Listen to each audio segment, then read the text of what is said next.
I hope you're all okay and all good. Welcome to another video. My name is George. For those of you who don't know, feel free to subscribe down below if you're not already. And welcome to Vlogmas Day something.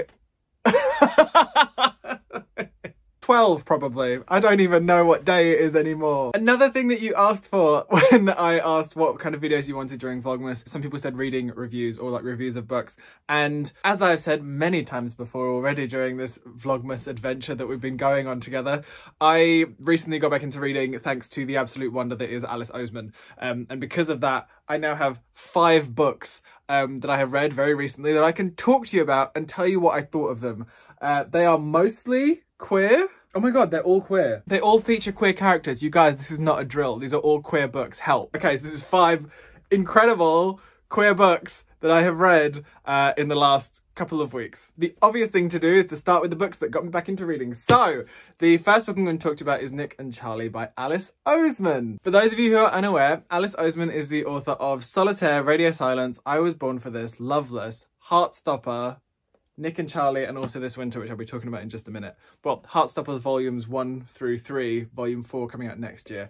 And Nick and Charlie was originally published as an ebook, I think in the same year maybe that Solitaire was published, or maybe the year after. It was published as an ebook original, as was This Winter, and you could read it on Kindle, or if you're me, you could read it while stood on a crowded train on your phone, gently weeping to yourself and freaking out the other passengers. But this year HarperCollins decided to publish this as an actual physical edition featuring brand new illustrations from Alice in the same style as Alice's other books that are published by Harper. This is a brief moment in Nick and Charlie's story that I believe Alice mentioned in like a recent Instagram Q&A that the future volumes of Heartstopper will cross over with these stories at some point soon, I think in the next little while. In Nick and Charlie, it's told from both of their perspectives, and it's about how Nick is going to university soon and Charlie is feeling worried about being left behind. It basically tracks Nick's emotions about it and Charlie's emotions about it. It's beautiful. It's so, so sweet. I love these boys so very much. The sun has come out tomorrow. Good grief. This ring light has been rendered pointless at this point because the sun has arrived. Anyway, I'm so distracted. I'm so sorry. What was I even saying? I love these boys so very much. I've thoroughly enjoyed reading the Heartstopper books, and it was really, really fun to kind of get into reading this again and to have it with all of the beautiful, beautiful illustrations in it, because obviously it's Alice's style of illustration, so it's all very Heartstopper-esque, and it's just very, very gorgeous. I thoroughly enjoyed this. It's very short, which is why I read this in a single evening, and it was much like I said in my rereading video. It was very much a case of reading something that was familiar and warm, that I thought it might help get me back into reading, but also I wanted to read it again because they sent it to me and it had been many years. This was gifted to me by HarperCollins, by the way. They've not asked me to talk about it, but I am talking about it because we love, we stan, we can't get enough of this. So the next book that I'm going to talk about is another one that was gifted to me. Gifted. And that was This Winter by Alice Oseman. So this is set right before the events of Solitaire. It literally leads into the opening of Solitaire, to the point where the first chapter of Solitaire is in the back of this book. So you can basically read this and go straight into Solitaire. So in terms of the Oseman verse, this, I guess, is your first place to go, I think. I don't know the actual order of Alice's books. I'm not going to guess. I don't want to tell you wrong. But this leads straight into Solitaire. Oh my god, chaos. This is set at Christmas. It is set on Christmas Day, and it is told from the perspectives of Tori, Charlie, and their younger brother, Oliver. Much like Nick and Charlie, this is filled with brand new illustrations from Alice. Because it's told from all 3 perspectives, you're getting these 3 different perceptions of the same Christmas Day, but it does follow like a chronological order. And because of that, it's very, very, very, very affecting, because you can see each character and how they are feeling about the situation that they're in. I'm trying not to like spoil anything in this book, and I'm really struggling. But there are things that are happening, and it's interesting to see how things that are affecting different people are being perceived by other people. This is the worst review in history. I love this book a lot. I read this the night after I read Nick and Charlie, so like I was very much on like an Alice Oseman kick, and that was sort of like what booted me back into reading. This is not one that I had read before, so this was not a reread. I had never read this one before. I read Nick and Charlie because I remember when I read Solitaire, I was really intrigued by the two of them. So when I saw there was an ebook short story, I was like, oh, I want to read that. I want to know more about them. And apparently the rest of the world did too, because, you know, there's now a book and there's like several volumes of an incredible graphic novel about them. But this is wonderful. It's really, really gorgeous. Big recommend. And also, you know, festive. The next book that I read was actually an audiobook. And I think one thing that I did still manage to do while I was like in a reading rut, I was still occasionally dipping into audiobooks, and one of the audiobooks that I was listening to probably while I was reading these and like maybe for the week or so before was Camp by Elsie Rosen. Elsie Rosen is the author of Jack of Hearts and Other Parts, which was one of my favourite books the year it came out. I think it, again, I listened to the audiobook of that. I think it's an absolutely brilliant story. I highly, highly recommend it. But Camp is his second YA novel, and it tells the story of 16-year-old Randy Kappelhoff, who every summer goes to Camp Outland, which is a gay summer camp. And it's here that he's fallen in love with a boy called Hudson Aronson Lim, who is a straight acting mask for mask kind of guy.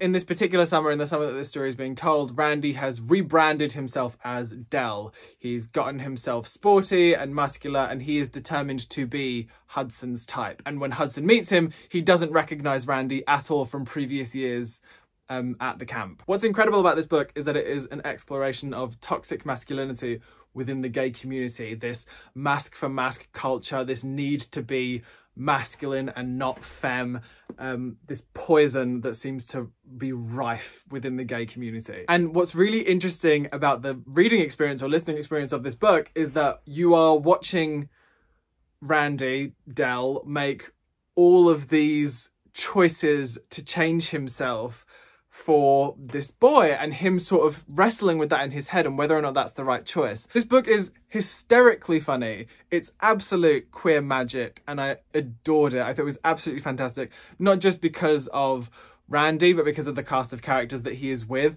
the camp counselors, the theatre kids. Oh, that's the other thing about this book. So because he's in this like mask for mask thing, he's normally a theatre kid at the camp, but he decides to go against himself and not be a theatre kid in order to appeal to Hudson's mask for mask attitude. So he's doing sports over the summer while all of his usual friends are doing theatre. He's spinning lie after lie after lie, and in an attempt to be the kind of person that Hudson wants him to be. And it sort of brings up questions of how much should you change yourself to appeal to someone else. And it's an incredible book.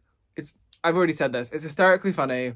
It's delightfully queer, which I loved, and it really hit me right in my feelings at so many different points. I tweeted about it a couple of times. There was a particular moment that made me absolutely burst into tears in public, which, you know, seems to be pretty on brand for me. But also the book continually surprised me. I won't tell you how, but it is interesting reading a book about someone and you feel like, and you're making these judgments of this person, and it's interesting to see how things turn out. I don't want to say anymore. I don't want to ruin it, but it's fantastic and I absolutely loved it. I will basically read whatever Lev Rosen writes next, which I think I'd already decided after I read Jack of Hearts and Other Parts, but you know, just like cements it. This is a brilliant, brilliant book. One of the best queer YAs of the year, I think, for sure. The next book that I read is one that I had in a TBR a very, very long time ago, but I finally kind of got myself out of my reading funk, which got me back into reading it, and that is Only Mostly Devastated by Sophie Gonzalez.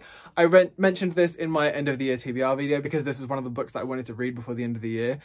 Only Mostly Devastated is a queer YA retelling of Grease, the musical, which, I mean, that already appealed to me on like the biggest level possible because 1, I love Grease and I love musical theatre, and 2, 3, numbers.